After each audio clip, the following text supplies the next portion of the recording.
নমস্কার বন্ধুরা, শুভ বিকেল। আশা করছি সবাই ভালো আছেন, আমিও ভালো আছি।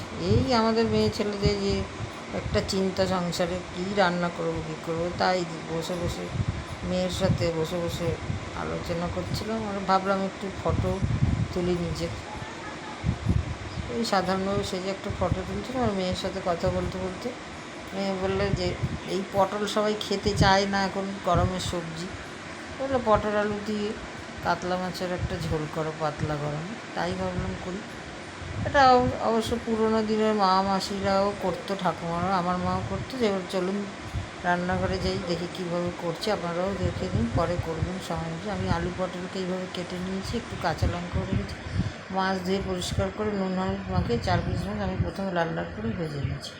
তারপর কড়াইয়ে সাদা জিরে ফোড়ন দিয়ে প্রথমে পটলকে ভাজতে দিয়েছি। পটল লাল লাল ভাজা হয়ে এসছে, তখন একটু কাঁচা লঙ্কা দিয়ে আলুও ভাজতে দিয়েছি। সবজিটা কিন্তু এইভাবেই কাটতে হবে, তাহলে সাদা। তারপরে আলুও ভাজা ভাজা হয়েছে, তখন রোজের মশলা হিসেবে নুন হলুদ জিরের গুঁড়ো ধনের গুঁড়োটা বেশি দিয়েছি এবং ঝাল লঙ্কার গুঁড়ো দিয়ে ফুটতে দিয়েছি।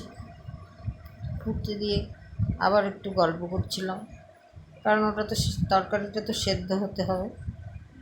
সেদ্ধ হতে দিয়ে যখন মোটামুটি মনে হলো যে এবার তরকারিটা মোটামুটি সেদ্ধ হয়ে এসেছে, তখন মেয়েকে বললাম, মেয়ে গিয়ে এই মাছটার মধ্যে দিয়ে দিল। দিয়ে এবার তরকারিটা যখন এরকম হয়ে এসছে বুঝলাম, তখন আমি চলুন উঠে গিয়ে দেখলাম যে হয়েছে। তখন গরম মশলা দিয়ে গরম গরম পরিবেশন করলাম ভাতে। খুবই সুস্বাদু একটা রেসিপি, আপনারাও করে খেয়ে বন্ধুদের কমেন্টে জানাবেন আমাদের।